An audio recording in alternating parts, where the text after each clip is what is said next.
Welcome back to the Guy Dawson Show, and I have Corintha Turvalon in the studio, the queen of all media, and then to my left, I have Desiree Williams is joining us. She is a motivational speaker and an entrepreneur, and welcome to the show, Desiree. Thank you. I'm glad to be here. It's like really exciting. So first time, so I'm happy. Yeah. Desiree has been assisting me with the radio show that I do on Wednesday at WBKE Vegas Radio, and here she is. She's making her maiden voyage on TV. Yes, it's been really exciting. It's been an exciting journey.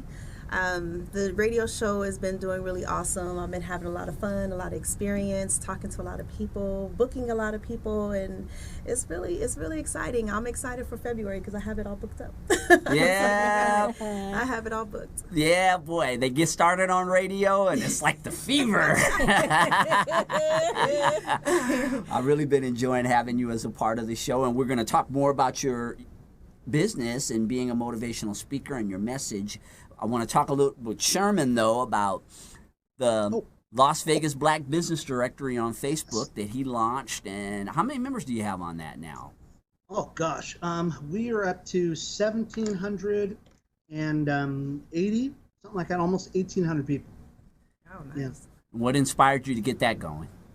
You know, we started the Diversity Networking Group as a minority-based group, and I couldn't get a brother to join that group.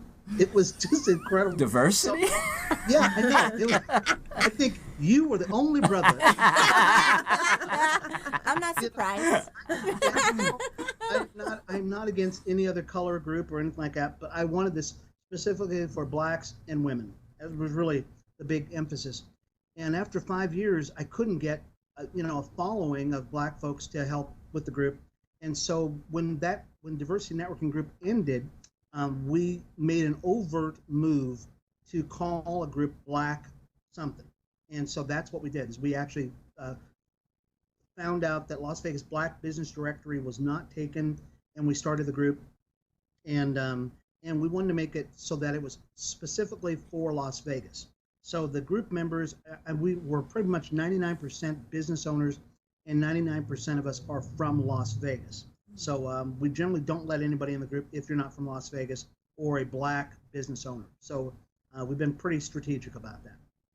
And I have really watched, again, the evolution of this, and I've been in that directory for a while, and I know, like you were saying, Sherman, you don't let just anyone in. What are some of the qualifications that a business has to have to join? Specifically, you have to be a business owner.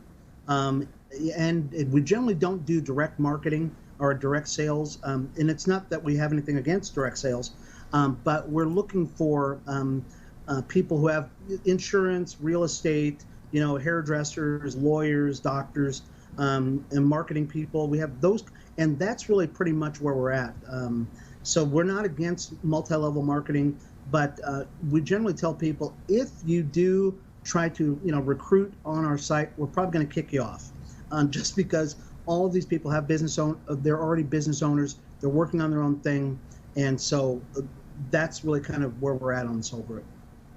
And there are just so many interesting businesses that people have. You go on this site and it's just amazing, some of the things that people are doing out there. As you've developed this network, Sherman, what have you learned about the patterns of black people who are in business? Is there positive, negative? What have you experienced? Oh, it's really positive. There are more business owners in Las Vegas that we don't know about. We've got probably tens of thousands of black business owners, and they might only be a one-person business, but there are tons of them, which is a great sign. Now the problem is trying to herd all the, this is my euphemism, we're trying to herd the cats into a vibrant economy now, because a lot of black folks believe that we cannot do business amongst ourselves and be prosperous. But that's not true, because we spend a lot of money. I mean, of any people group, we spend the most amount of money, but we don't spend it among black businesses. So we're trying to get everybody to network together, talk to each other, use each other's services, and I believe that that's going to help us generationally. And so that's really kind of one of the main focuses of the group.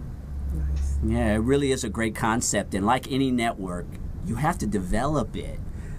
Just having a lot of people in a place, right, Sherman? You would think that that would be enough. You've got all these business owners together, and then everybody would start trading business with each other. And because Sherman has a lot of experience in networking, I know that he understands that there is a whole process of cultivating and really putting people together, getting them to understand the value of black people doing business with one another. Because it's a shame that that we don't spend money with each other. Not that, of course, we're always going to spend money with everyone. I mean, that's America. But the fact that black people just have a tendency not to spend money with one another, it's a shame. Yeah. Well, Guy, this is going to be the next phase. So the first phase is basically building a large network of people. The next phase is actually training us or retraining us to work with each other. And I know it sounds like it's very, I don't know, sophomoric, but we've been trained to work with everybody else and to not to work with each other. So now we have to be retrained to work with each other because on the East Coast they actually have this down pretty well, and actually even in California they've got it down pretty well. But even in Las Vegas, we don't have a black center.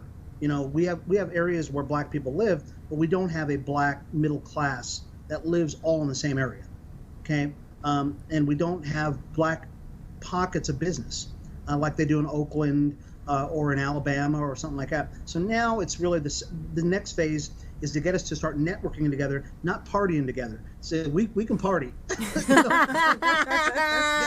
Problem partying, right? We can party, but now it's networking together, trading business cards, and starting to develop those relationships. So that's the next phase.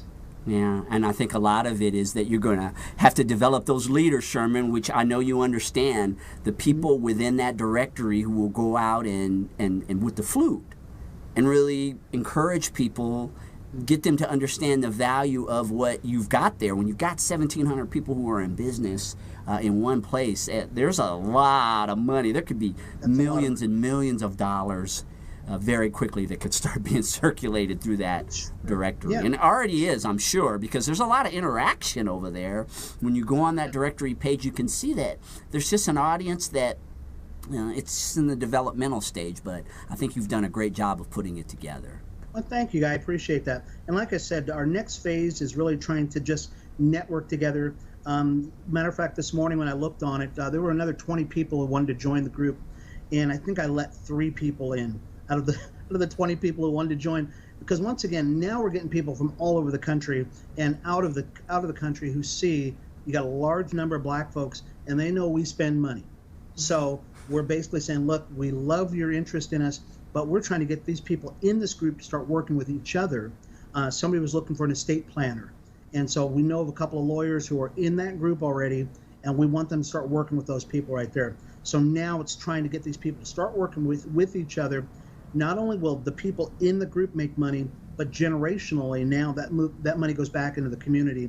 That's what we want to start doing, because the Japanese have got it down, the Asian communities have got it down, the Jewish communities have got it down. We don't have it down, and we need to get that into here to start working with each other a little bit more. Sherman did a talk, I guess it was about 1.5 years ago, huh, Sherman, at Business Connections Network, one of a networking group that I'm a part of. And I hadn't seen him in a while, and he came, and I was so impressed with this talk that he gave about pushing yourself. So he was talking about he's a runner, and he was saying that there is a correlation between being a runner or having some type of physical goal and achievement in other areas of your life. That if you can push yourself by consistently having some type of a physical goal, that it really will help you in your business and other things that you are trying to achieve. Yeah, as a matter of fact, there was a story of a long-distance runner, and he was an ultra-marathoner, which means he runs about 100 miles in these races, but he knew he could run more. So he enlisted the help of a Navy SEAL. And so after a month of being with this guy, he took like 2 minutes off his mile time, and he was also doing like 1,000 sit-ups a day, something crazy like that. And so the Navy SEAL said something, they asked him, they said, well, what do you know about American people? And he says, well, American people are not so much lazy, but they're comfortable where they're at. Yes. He said, what you need to do is every day you need to do something that sucks. You know? Yeah, I remember that. I remember. Every day you need to do something that just sucks because it's going to stretch you. So if it's making that phone call, make the phone call. If it's running, run. You know, whatever you got to do, but you got to get out of your comfort zone because we're too comfortable where we're at. And you will start seeing gradual progress in your life. And so that's, if I could leave if anybody with anything, do something that sucks on a daily basis. Yeah, that's the only way you grow. And speaking of doing things that suck, we have a coach and a motivator. Wow, you said that so it just made it sound so bad. Oh no. Well, let me give you a little bit of background to why I said that. I am currently it has no reflection whatsoever. Desiree is wonderful. I am spending a lot of time working on systems within my business right now. But when you have not been as systematic in your business as you could have been, and you start to encounter systems, it can really feel like it sucks. Desiree has been working with me on things. She has a lot of background as a project manager, someone who develops systems, and she's kind of taking all these skills that she's developed through the years and becoming a motivational speaker and a coach. And what made you want to start helping people to grow, as Sherman was talking about a few minutes ago, by doing things that suck? Because that's what coaches make you do. Like the Navy SEAL of motivational speaking. Yeah, you know, and like he was saying, you in running, you learn because you hit a brick wall. I was a runner too, and you hit that brick wall while you're running, and you have to overcome that brick wall. You have to overcome that boundary so you can finish the race. I started as a construction project manager for years, from small business to self-business to corporate. And corporate actually gave me that eye-opener, like, you know, I love building. I've always helped people. I've always coached people, but it was more like just natural. If you had an issue, I would be the one that everybody came to, you know, call Desiree, you know, and that's just been my life. But I had a motivational coach, Kim, and I also had some mentors. So between ambitious women and working with Kim and also working with a couple of mentors, they kind of pushed me to become a motivational speaker and a coach. Kim and I really fought on that, you know, with ambitious women. She was like, Desiree, this is what you need to do. And I'm like, no, I'm a project manager. I'm a construction project manager. I build things, you know, and construct things. So she said, you could build and construct people. So I started changing my viewpoint of looking at building things versus building people. But the concept is pretty much the same. When you're building somebody, you're working with the foundation, which is mental, giving them the right tools so they can start moving forward in their life, and then they can start working up in whichever direction they want to go. If they want to go large, they want to go 2-story, 3-story. There's levels to everything, and there's levels to mentality. And then you need to take your consciousness of, you know, removing habits that you have, old habits, bad habits, and then start fixing those and retraining your subconscious mind to accept the new habits so you can start walking forward through to your manifesting your goals and your dreams that you want to have for your life. So knowing that I'm a systems person, like you said, I actually just in my mind logically, I'm very logical. And it made sense, and it definitely works the same way when I'm constructing a project from start to finish, or constructing, you know, a syllabus is what I call it, to give someone to work from the beginning of first week down to however many weeks they need to get and build their self. Having those midterms and final exams, because I'm a college woman too. I love school, and I actually build my clients, you know, programs just like a syllabus as they do in college, because it works because it's something you're familiar with. And if you work with something you're already familiar with, it's not that painful to walk in that.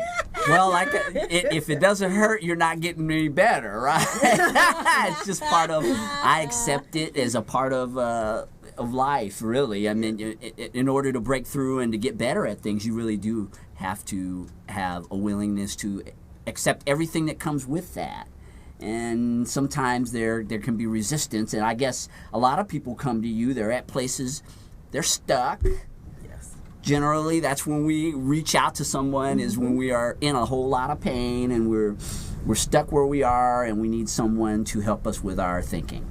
And it's a lot of work, because it takes consistency, it takes dedication, it also takes a very strong will to make sure that you're staying on track. A coach can be there for you as much as you need them to, but there's a lot of days that I've learned that you don't have a coach there, and you have these negative thoughts running through your mind, you're feeling a negative way, and what do you do? So my specialization and where I come in at really is giving you the tools to work through those limiting moments, to help you build yourself up when the coach is not there.